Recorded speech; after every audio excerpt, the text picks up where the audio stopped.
بسم الله الرحمن الرحيم. الحمد لله رب العالمين، والصلاة والسلام على أشرف الأنبياء والمرسلين، سيدنا وحبيبنا وشفيعنا ونور قلوبنا وقرة أعيننا محمد وعلى آله وصحبه أجمعين.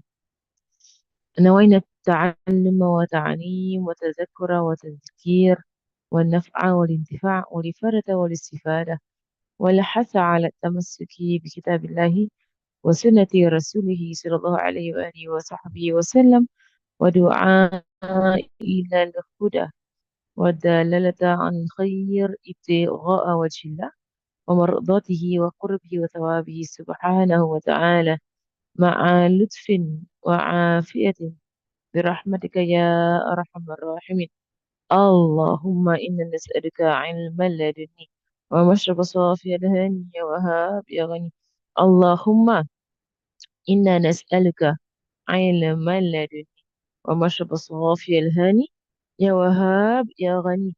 اللهم إنا نسألك علما لدني ومشرب صافي الهاني يا وهاب يا غني. وصلى الله على سيدنا محمد وعلى آله وصحبه وسلم، والحمد لله رب العالمين. آمين آمين يا رب العالمين. الحمد لله الحمد لله الحمد لله. Um, Bismillah. So we're continuing with the book on the proofs of Al-Sunnah wal Jama'ah. So as I mentioned, I want to finish off the different mas'ala that's from this book, right? So that we can go back to our Khuluquna, right? I feel like quite a bit more to uh, Allah. May Allah subhanahu wa ta'ala grant us akhlaq. Akhlaq that is pleasing to Him subhanahu wa ta'ala. Um, And one of the best ways, right, to improve in your akhlaq, right, is to increase you, right, to increase you, to increase yourself in your salawat unto the Prophet sallallahu alaihi wasallam. This is mujarrab, mujarrab, right? It's tried, tested, proven, right? If someone has issues in their akhlaq, you find yourself, like you're quick to anger, or you find yourself, that you don't, that you have issues, you have issues, right? You have issues, and one of the strongest ways is to salawat, to do more and more salawat onto Rasulullah sallallahu alaihi wasallam. Tamam. Okay, so yesterday we were at the matters around grave, correct? At the matters around visiting the graves, right? The permissibility of going to the grave, of course, permissible is sunnah, in fact, to go to the graves. We spoke about also the issue of women following the janazah, right? So it's different, okay? It's different from, as you say, visiting the graves and following janazah, right? The impermissibility, right, of women following janazah. Nam. Okay. And then nam. Right. So there is one nam. Okay, now. Right, so we have. I'm going to skip some parts. Okay, because some parts they go into different issues that doesn't exist in our society. Right. So we don't have to go through it. Okay, tamam. Right, so the next issue is reciting Quran for the one who has passed away. Right. So whether you are at the person's grave or whether you are in your home, right? What is the ruling of recitation of the Quran, right, for the one who has passed away? All right. So the first answer is okay. So we will go from the ruling generally, okay? Because as we mentioned in Islam, right, things are permissible until proven haram, right? That is the ruling in Islam. You can't just call things haram. You need to have proof, right? Proof. It has to be said you are not allowed to do it. Right? You have to find proof, right, in the Quran or in the words of the Prophet. So that you will find statements that say you are not allowed to do so, or you cannot do so, or anything to that extent. Then, which is why the study of usul fiqh, like, it is needed for anybody who wants to do commentary on the laws of Islam. Usul fiqh it is basically the mechanisms behind law derivation in Islam. And usul fiqh, mashallah, like I'm studying right now in university, like, and I find it really it is ingenious. Usul fiqh, it is ingenious. But the thing is that not everybody says no, not everybody studies it, and in fact, very few people study it. Very few. Like most of us, we study. Okay, my internet got cut off. Like most of us, the Zoom tells me when my internet cuts off after it cuts off. Only after like I've been talking then after it tells me it got cut off. Okay, I'm just going to repeat myself. Right. So the basic law in Islam, right, is that the basic law in Islam, right, is that things are permissible until proven haram. Okay, that's an understood law. You can't just call things haram, just because you don't find any, hadith saying that it is sunnah. For example, right, for example, by default things are mubah, and mubah meaning permissible. Right, you do this by default. Then, right, you go through the statements of the Prophet Sallallahu Alaihi Wasallam. Like, go through the Quran, right, and see if the status of being permissible, right, can be lifted, right, into the statement, into it being sunnah, right, rewarded, right, or even more lifted into it being wajib. Is it something in our Quran or sunnah that does that? Or on the other side, that brings it down to being makruh, or brings it down to being haram. Right? But there has to be proof. You have to have proof for the status of an action, right, to move away from mubah, right, to move away from permissible. I just want to comment on yesterday someone mentioned about our people in our community, they think that going to the following the janazah is makruh, and then I went off on, this is our attitude towards makruh, right? And honestly, how we treat, as a society, as a community, as a society, as an ummah, how we are treating sunnah and how we are treating makruh is as if it is, mubah, as if it is permissible, right? Um, okay, the ruling of what is permissible. The ruling of something that is permissible is, you do it, you don't do it, makes no difference. There's a ruling of permissible. Right? You do it, you don't do it, it makes no difference. Right? So for example, I want to eat bread this morning. For example, I want to eat bread this morning. What's the ruling of eating bread? Permissible. I mean, if it's halal bread, or okay, this could be something less less possible, like it could be haram. So eating dates. Okay, I have this on the table. What is the ruling of me eating dates this morning? Permissible. Eat this all you want. If you want to eat this, you don't want to eat this. See, this can be sunnah kan. Look at an example. Drinking water. Okay, okay, simple as possible. Okay, drinking water. All right. Okay. Or okay, wearing a green hijab, for example. Or wearing a purple hijab, or wearing a blue hijab. Permissible. Do it if you want to. You want to do it, do it. If you don't want to do it, don't do it. Up to you, right? But people treat sunnah and makruh in the way that as if it is on the ruling of it being permissible. For example, okay, it dates, it dates when you break your fast, right? It's sunnah. It's sunnah for it dates when you break your fast. And the attitude will be like, oh, it's just sunnah, right? I'll choose if I want to do it or not. It's just sunnah. So you're treating sunnah as if it's, mubah, right? As if it's if the ruling around it is, oh, simply permissible. No, it's encouraged.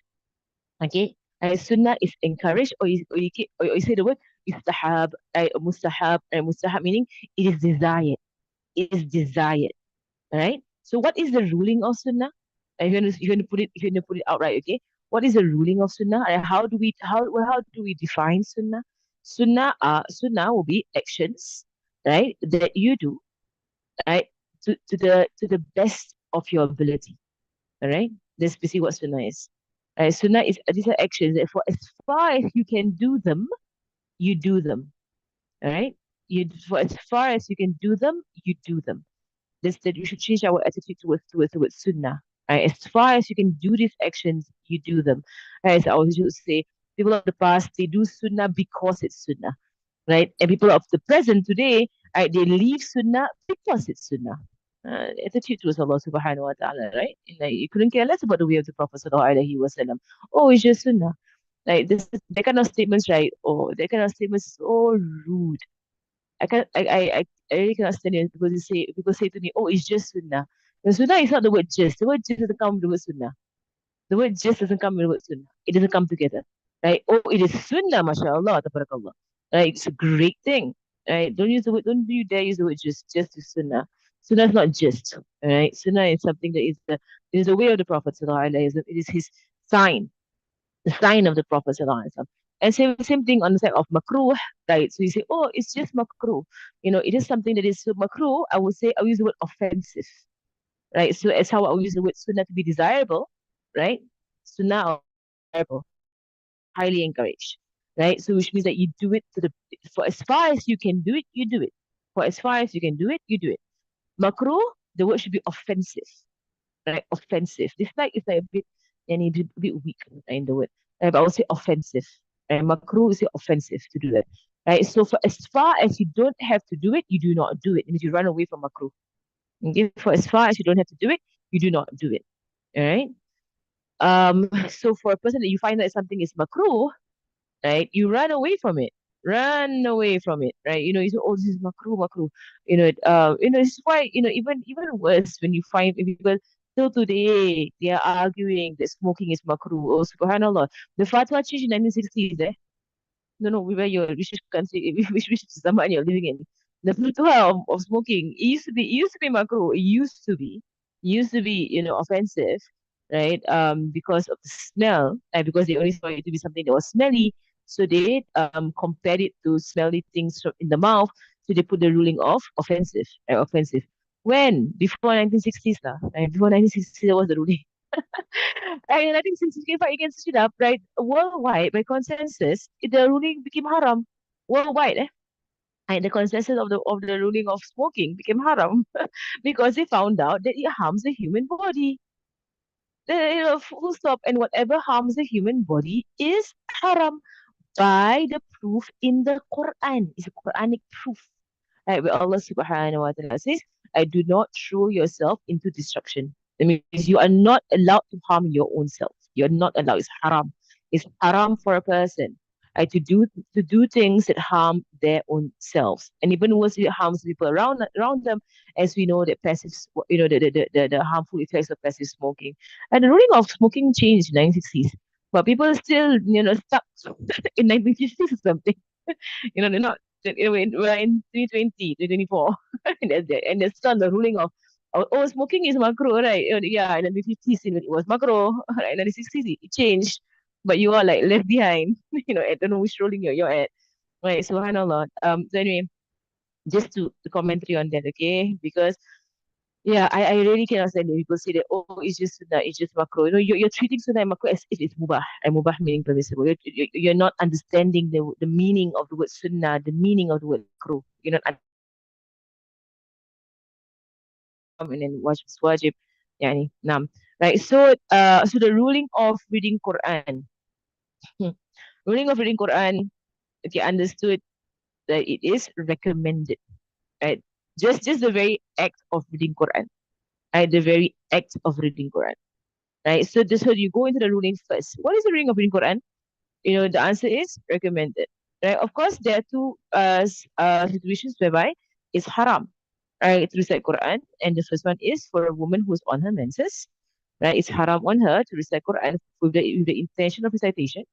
And the other one is to recite the Quran in a place that is dirty, or lowly, like the bathroom. Okay, and this all they have the proofs. You have your proofs in it, right? From the Quran, in fact. The Quran, so the first one is from the Sunnah, from the Quran as well. The Quran and Sunnah, the proofs, right? That the woman on her menses, she's not allowed to recite the Quran, just for recitation, and that you're not allowed to recite the Quran in a place that is lowly, right? Like where you defecate or urinate, right? So there is the two exceptions, the two exceptions of impermissibility, right, towards reciting the Quran. Besides that, there is nowhere, right, and lowly here is refers to where your toilet, okay, toilet, basically the place where you then there's najasa, right, najasa in these places, lot of recite Quran there. So if somebody wants to recite Quran, after the death of so and so of a person, are they allowed to do so? Yes. And in fact, encouraged, right? Wherever you are on the face of this earth, you are encouraged to recite Quran, regardless of wherever you are, except if you're in the toilet, right? So if you want to recite it at the person, the a person who has passed away at his house, do so. It's up to you, right? If you want to recite the Quran at the grave, it's up to you. If you want to recite the Quran, at the bus stop, you can do that. You can read the Quran in the MRT, you can do that. You want to wherever you go to the beach, read the Quran, do that. Right? It's up to you. Like wherever on the earth you want to read the Quran, read lah. What's the ruling? Permissible. No one can stop you from reading the Quran. It's up to you. Read the Quran. In fact, we should read more of the Quran. Right? Okay. What is a specific ruling of reading the Quran with the intention of benefiting the person who has passed away? All right. So you see, so the default ruling of reading the Quran is permissible. And you cannot change that ruling until you have proof, or the proof of that. So Imam Nawawi, I mean, one of the great Imams of Islam, which is by consensus, many, almost every group of Islam, they exalt and they respect the words of Imam An-Nawawi. They might dismiss the four great Imams, the Imam Shafi'i, Imam Malik, Imam Abu Hanifa, and Imam Ahmad bin Hanbal, because there are people who dislike or they go against madhab in our zaman of ignorance. They don't understand the importance of madhab, right? And why we should follow a madhab. They say, oh, I don't follow any madhab. We just follow Quran and Sunnah. As if the Imams don't follow Quran and Sunnah, right? What else do they follow? Everybody follows Quran and Sunnah. What are you talking about, right? So, okay, all these rulings, the fiqh rulings, right? Go to my fiqh class. Okay, my fiqh class, all the laws are all there. I've gone through them.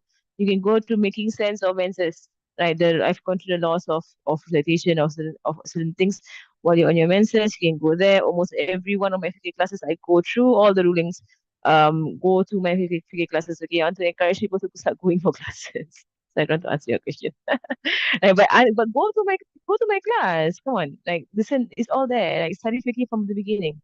Okay, I have 50 classes online. You can go through different books. I've done several books there's full, on my YouTube, right? So I want people to really put in effort to study your fiqh, right? Go and study your fiqh, right? Subhanallah, and sometimes people ask questions out of nowhere, and the answer is right there. If you open up any basic text in fiqh, the answer is right there. Right. So, go and study fiqh. I answer questions when I ask Ustad for them. And sometimes the other people ask questions, and even our admin, they will put in, like commentary. I saying people can they, people are reminded, to go and study fiqh properly, like at a masjid, like go to a proper class and study fiqh, study books of fiqh. And a lot of the questions that people ask us, if you just open up the first book of fiqh, right, a very basic book of fiqh, or you open up any of my classes, online, right, the answer's right there. And I've answered the questions so many times, but and the fiqh, okay, like go through my classes. They're all recorded. Like it's a matter of choice. It's a matter of choice, right? Just put aside time and follow the class. It's all recorded. It's your own time. Tamam. Okay, so Imam Nawawi, he said that yustahab, right? It is recommended. It is desired that a person sits around a grave after burial, for an hour, to make dua for the one who has passed away, right? And to seek forgiveness for them, right? And it is a ruling in the Shafi'i, and it's from the Shafi'i madhab, right? That is proven that this is something that the Sahaba used to do, right? So the actions of the Sahaba, right, can be taken as proof, right, of something being permissible or being recommended, right? So something that the Sahaba, that they agreed upon, right, that this was something that is recommended, I recommended to do, right? And so it is recommended to sit around the grave. So after burial, immediately after burial, for the men, immediately after burial, for an hour, here in Tarim we do it. For an hour, they will sit down in the hot sun, no matter what time they bury the person.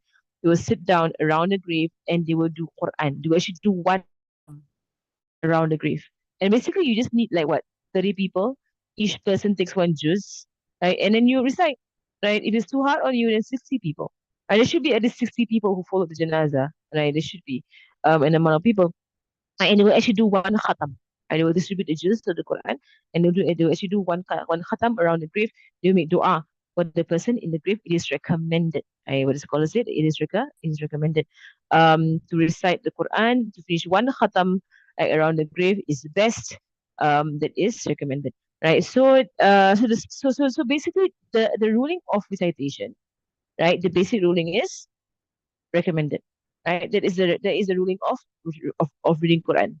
Reading Quran was the basic ruling, recommended, right? Because it is one of the forms of worship, right? Quran reading is one of the forms of worship. That is why it's recommended. It's one of the forms of worship, right? Okay, so now comes the question, right? Uh hmm, the reward of uh uh the reward of the reading of the Quran. Does the reward or reach the one who has passed away? Right. So basically, you sit on the grave. Yes. So you can read whatever you want to read whatever you want to read. Right. Um can you can you does the reward reach you? Or does the reward come to you? I'm sorry by the question.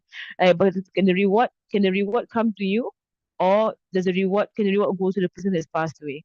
Right. But the question is about blood bead. You know, theories by blood type theory. Theory is a theory, okay? Theory is a theory. Do you know the meaning of the word theory? Theory means what? Not a fact. That is the meaning of theory. You know the meaning of theory? Not a fact. Right. Um, yeah. Right. With regards to smoking, it harms a person factually. Factually. It's not theoretically, it's factually. Right. Um, yeah. So and that is proven. It is proven. So like, for example, if I have diabetes, then and it's proven that me taking sugary stuff would harm me directly, then it becomes haram. It actually becomes haram because I know, like for example, if I have an allergy towards peanuts, for example, and I know if I take peanuts, it will cause a major reaction. They can actually take my life, for example. It's really harmful. You're not allowed to harm yourself in that way. You say, oh no, no, I'm just eating butter because I want to eat butter. No, no, no. You're not allowed to harm yourself. But it has to be a factual, you know it's gonna harm, right? That you know it's gonna harm. But stuff is theory, theoretical. Allahu alam. Yani. Right. So even overeating, haram. Yeah, it is. Overeating. Because it harms your body. You're not allowed to destroy your body like that. Right? It's haram to really consume to the extent whereby you're harming your body. Right? Just be there are a lot of things you're not allowed to destroy your body. And but then again, it's really to do how, like how confirmed are you destroying your body. Like so I would say that, not to or it goes on a level of makruh. Yani. Okay, ruling. Does the reading go reach you or reach the person who's passed away? Right. So in the madhab of Imam Shafi'i, because as you mentioned, we're going through Imam Shafi'i's madhab, right? And the majority of the scholars, right, is that and there are two opinions. Okay, there are two opinions. Right. So one opinion, some scholars say that it does not reach the one who has passed away, and the other opinion says that it does reach, right, the one who has passed away. Right. So Imam Shafi'i, I say Imam Shafi'i and a group of scholars say that it does not reach. Imam Ahmad and a group of scholars say that it does reach, right? Whether or not it reaches, does it change the ruling of it being recommended? Think to yourself, right? Whether or not it reaches the reward of reading Quran, whether or not it reaches the deceased person, that means whether or not the reward is transferred to the account of a deceased person, does it change the ruling of the permissibility or the recommendation of reading Quran? Think about it, right? Because all these naysayers of today, right? They'll say, "Oh, haram to read Quran because everybody can only get the reward of what they have what is strove for, right?" Oh, my internet cut off, right? So people of today say, people of the day they're saying, "Oh, haram to read Quran at a janazah, or haram to read Quran at the grave, because everybody only receives what they strive for. So why does that make it haram? Why?" Okay, if you believe, because there is a legit opinion, there is a legit opinion that the reward does not reach, right, the one who's passed away, right, and there is also a legit opinion that the reward does reach the one who's passed away. Does this affect the ruling of reading Quran? No, it doesn't, right? It doesn't. Correct. Right. So it's like, for example, I cook some food. What is the ruling of cooking food? Permissible. right? You can cook food all you want. Just cook lah. If you want to cook food, cook, right? Okay. I place the food on the table, right? It's meant, for example, my husband. Okay, meant for my husband. Right? I go out, my child comes home, my child eats the food. Right? Someone else consumes the food. Does it make me cooking food haram? See how ridiculous it sounds? Does it make the ruling of cooking food haram just because someone else ate it? No, of course not. Right. Yeah. Thank you, alhamdulillah. Tamam. Right. Doesn't make it haram. Doesn't make it haram at all. Right. So I cook food, I put on the table. It's for my husband. I go out. I come back. My husband's like, "Where's the food?" And I say, "I put it on the table." And then your son says, "Oh, I ate it. Ate everything." Then can your husband say to you, haram that you that you cook food. Haram that you cook food. Doesn't make sense, right? Who eats it is a different matter. Right? Who actually ate the food is a different matter. Cooking is a different matter. Right? So me reading Quran is by itself a matter. Am I allowed to read Quran wherever I want to read Quran? Yeah, read lah. Quran. Right. If I say, okay, I intend to reward the Quran to reach someone. Okay. If if it is a big if, yeah? If it does not reach a person, does it change the ruling in any way? Think about it. Does it change? So these people, they want to stop people from reading Quran. That's the thing. They want to stop people from reading Quran. It is a Dajjalic plot. Right? From Shaitan. It's from Shaitan. I tell you, it's from Shaitan, it's from Dajjal. Right? To stop people from doing Quran. Khatam after khatam after khatam. Here in Tarim, how many khatams they do for a person who's passed away? So many khatams. We go right, the community goes into reading Quran round the clock when someone beloved passes away. Right? They do not Quran, they do 70,000 La ilaha illallah. They do 70,000 subhanallah. They do 70,000 subhanallah, alhamdulillah, wa la ilaha illallah, Allahu akbar. Can you imagine how much worship that is being done by people? Right? Whether or not it reaches a disease, does it change the fact that you can do acts of worship? It does not change the fact. Right? So to say that I don't understand, subhanAllah, how could you accept an argument like that? Understand. Understand logic, right?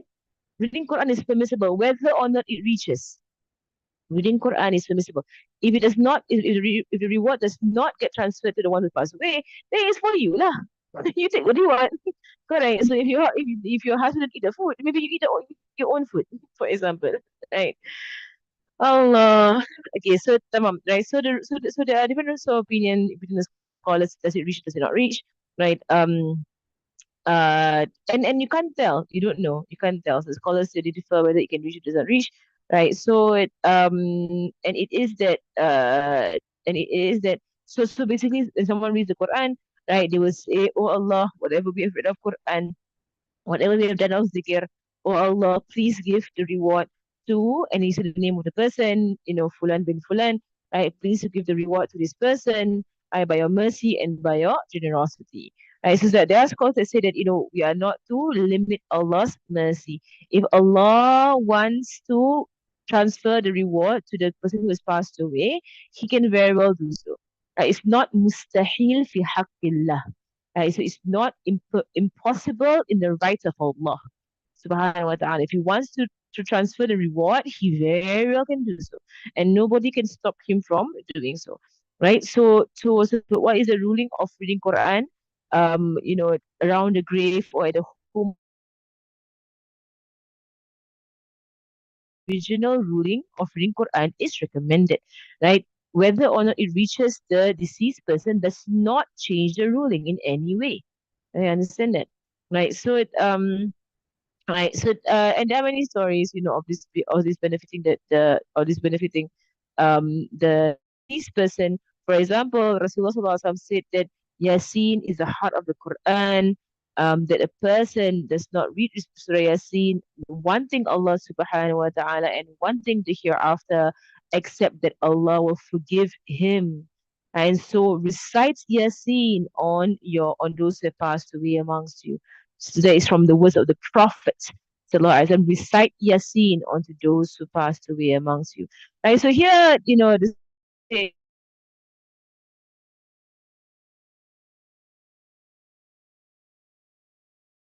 the does this mean, to recite Yasin for them, just to reduce, to have mercy descend upon their grave, or does the reward of Yasin actually go into their account? That's where it's not clear, right? Whether the recitation is simply to bring rahmah onto the grave, right? A mercy to descend on the grave, as we know, this is proven, right, by the action of Rasulullah SAW when he planted, plants, on the grave of someone who has passed away. And when he was asked, why do you do so? He said that because plants zikr, right? Plants do zikr for as long as they're alive.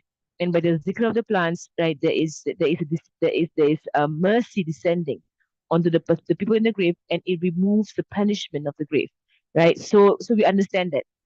So understand is that there is a difference, okay? It's a difference of sitting by the grave, doing Surah Yasin, right? So just by you reciting Yasin, whether or not you give the reward to the dead person, right? Whether or not you do so, but you reading Surah Yasin causes for mercy to descend, right, at the place where you are reading Surah Yasin, right? So this mercy benefits all those around you, human, animal, life, dead, it benefits everybody. Okay, then comes the other situation of you saying, Ya Allah, the Yasin that I have recited, give the reward to the one who's passed away. You're going to give a gift to the one that you are visiting. Right? So that's where the difference of opinion comes in. Does that reach? Or is it just for you? So it's as simple as that. Right? It's a simple mas'ala. It's not complicated. Okay, tamam. Let me just finish up this part. Right. So Sayyidina Ibn Abbas narrated Rasulullah sallallahu alaihi wasallam. Right. This is the story of him putting the plants. Okay. So this, let me just read the entire hadith. So he said, these two people in the grave, they are being punished. Right. Not for something that is so that you might consider to be big. As for the first one, he used to go around spreading tales between people, making them fight. As for the second one, he used to not be particular about his urine. And then the Prophet ﷺ called for, fresh plants. It means alive green plants. And then he split the plant into half, and he planted one in each of the graves. Right? And then he said, perhaps the plant will cause for the punishment to be lightened or to be removed by the dhikr, right, of the plant. And there's the proof there from the hadith of Rasulullah sallallahu alaihi wasallam.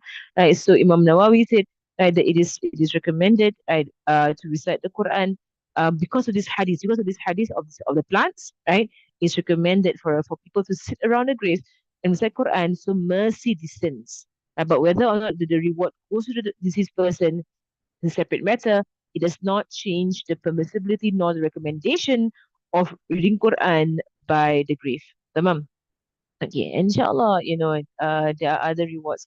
Sayyidina Ibn Umar, Sayyidina Ibn Umar, one of the great Sahaba, great companions of Rasulullah Sallallahu Alaihi Wasallam, he said that it is recommended, right, for people to recite at least Surah Baqarah, right? At least Surah Baqarah, right? By the grave.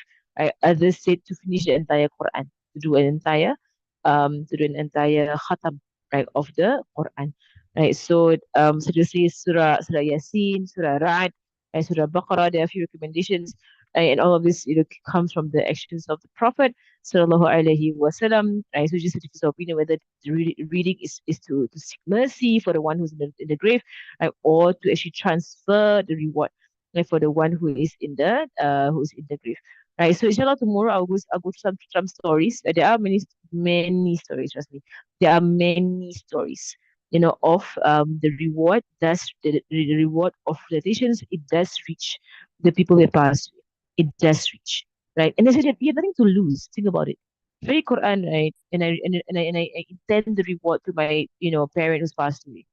Even if it does not reach, right? I benefit in the good. You have nothing to lose. So just do it and then just intend it. Say, Allah, the reward, put it to, my mother was passed away, or my father's passed away, or my grandmother's passed away. Right? If it reaches, Alhamdulillah, they got the reward. If it does not reach, Alhamdulillah, you got the reward. What's the problem here? What's the issue right now? Right? Think about it. Right? So now that you hear it, yeah, it does not make sense for people to say you can't do it. Why not? Right, subhanallah. Right, so in terms of money to make khatam for the beloved ones, what is the hukum? Okay, meaning paying someone, right? The question here, paying someone to do khatam for your beloved ones. You can, I mean, it's what is the rule? What is the base ruling of paying someone to do something beneficial for you? Permissible, permissible. right? The ruling of paying someone to do something beneficial for you, permissible. You can actually pay someone to do it. Right? But for them, if you take money, it does change the amount of reward they get for doing the good deed because they're doing it for dunya, where they want some money. And there is a opinion as to it goes into the question of, are you allowed to charge for religious activities? It goes into that question. Are you allowed to charge? Right, for religious activities? If you're giving it to the person as a gift, then what is the ruling of giving gifts? Permissible, right? Recommended, in fact, right, to give gifts.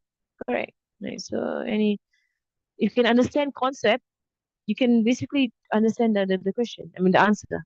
Give the answer. Tamam. Okay, we're gonna stop there for today, inshallah. وصلى الله على سيدنا محمد وعلى آله وصحبه وسلم والحمد لله رب العالمين. الفاتحة أن الله يرزقنا المنافع وعملا خالصا مقبول وحسن تعليم ذل الهدى ويسر بك ونبي محمد صلى الله عليه وسلم وارواح معاني من مشايخنا وذوي الحق علينا وإلى حضرة النبي محمد صلى الله عليه وسلم الفاتحة.